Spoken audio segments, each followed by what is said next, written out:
ඔබ දන්නවාද ලෝකයේ සුපිරි යතුරුපැදි ඉතිහාසය දැන් සදහටම වෙනස් වී හමාරයි. යතුරුපැදි ලෝකයේ දැවැන්තයෙක් වන කවසාකි ඔවුන්ගේ අලුත්ම නව උත්පාදනයේ ලෝකයට මුදා හැර තිබෙනවා.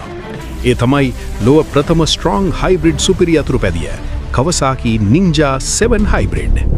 මෙහි ඇති විශේෂත්වය කුමක්ද? බැලූ බැල්මට සාමාන්‍ය නින්ජා බයිකලක් වගේ පෙනුනත් මෙහි 451cc පෙට්‍රල් එන්ජිමට අමතරව ප්‍රබල විදුලි පෝණ්ඩරයක් සහ බැටරි පද්ධතියක් ඇතුළත් කර තිබෙනවා. මේ දෙකේ එකතුවෙන් ඔබට ලැබෙන බලය 650cc 1000cc අතර පරාසයි බයික් එකක වේගයට සමානයි. මෙහි ඇති සුවිශේෂී මංගිය වන්නේ e-boost තාක්ෂණයයි. බොත්තමක් එබූ සෑනින් විදුලි මෝටරය මගින් ලැබෙන අමතර ජවය නිසා ඉතාමා කෙටි තත්පර කිහිපයකදී බයික් එකේ උපරිම වේගය ලබා ගන්න පුළුවන්.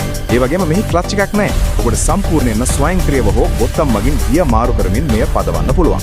අපේ රටේ කොල්ලොන්ට නම් මේක අලුත් එක්ස්පීරියන්ස් එකක්.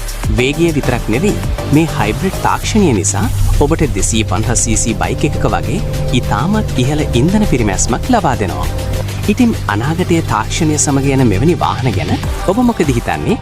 මේ වගේ අලුත්ම AI සහ අනාගතවාදී වාහන ගැන තොරතුරු දැනගන්න Moto AI SL අපේ channel එක subscribe කරන්න. ඔයාලගේ අදහස් පහලින් කමෙන්ට් කරන්න. අමතක නොකර like කරන්න. ඊළඟ වීඩියෝවෙන් නැවත හමු වෙමු.